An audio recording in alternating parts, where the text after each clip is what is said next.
3rd of March 2006. We're at the RDS. It could only be the Irish Motorbike and Scooter Show.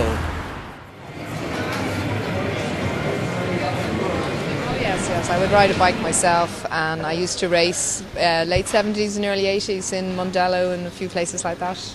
Right, and the custom element of biking has become very popular with the Orange County choppers and all that. That's represented here well, really. It is, yeah. We have a big stage area for this, and it's the first time ever in Ireland that we've been affiliated with the World AMD Custom Bike Building Championship.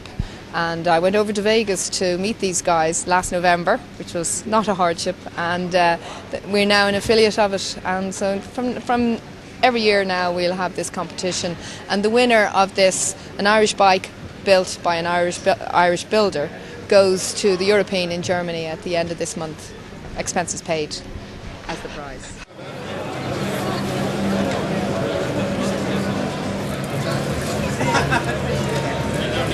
This is Suzuki's flagship here, is the GSX-R 1000.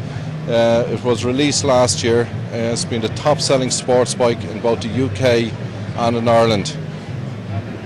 It's a totally new bike from the old Gixxer 1000. It's 166 kilos in weight, so it's extremely light. Yeah, that's nothing, really. It's a very, very simple bike to ride. Very, very easy, very, very simple to ride. And when you want the power is there. And what sort of power is that? It has a top speed it's restricted to 186 mile an hour. Top speed, 0 to 60 in under 3 seconds.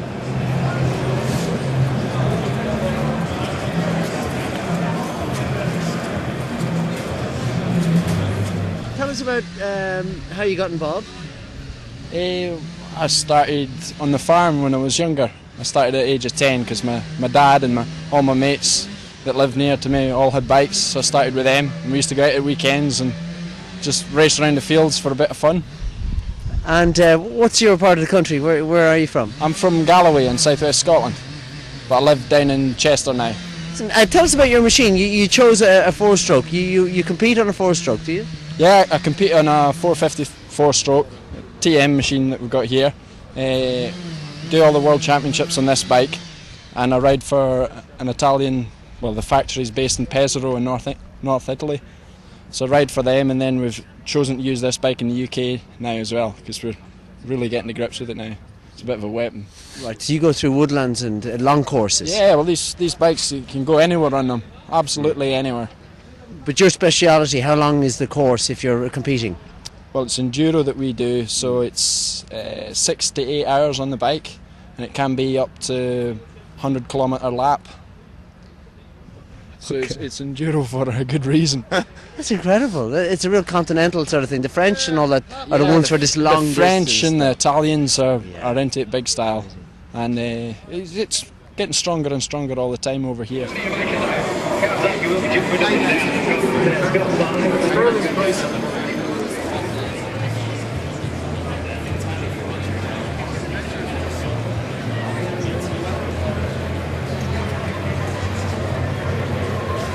Just looking for a bit of feedback. What do you think of the show? Well, I think it's the best show we've had by far so far.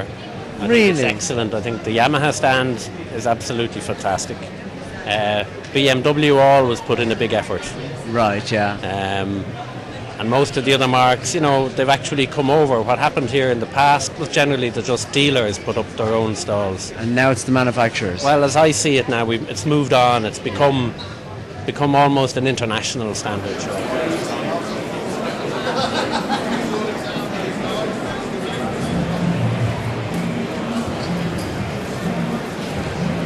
Man, I just love this. This is the Ducati 999S Testa Stretta. Ducati have been building bikes since 1945, starting with the little Cucciolo, which was simply an engine that was strapped onto a bicycle. With a base in Bologna, Italy, they've developed a reputation for building fast, dynamic machines with a true racing pedigree.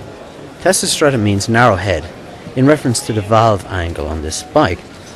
With a displacement of 998cc, this wonderful motor delivers a claimed 140 horsepower and bags of torque. This 186 kilogram missile can only be tamed with truly powerful brakes. 320mm Brembos with 4 piston calipers take care of that up front, with a 260mm disc at the rear. Ducati's flagship has a rigid trellis frame, Y-shaped wheels by Marchesini, and a state-of-the-art racing suspension by Shoya.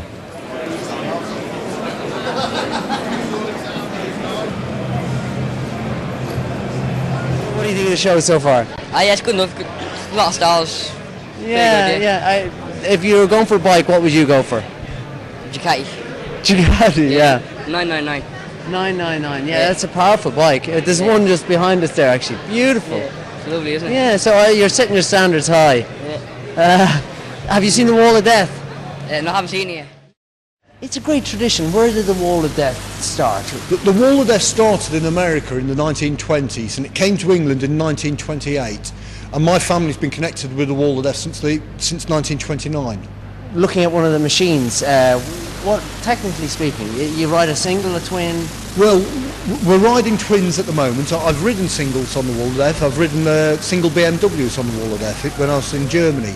But our favourite machine is the Indian Scout, the 1920 Indian Scout, which is a 600cc motorcycle and was built for the American police force in New York originally. It's a 42 degrees V-twin, like I say, 600cc. It's got a left-hand throttle, it's got a foot clutch, a hand gear change, and no cables or wires over the handlebars. The seat is the same height as the handlebars to get you back and forth. It's a rigid frame and a strongly built frame.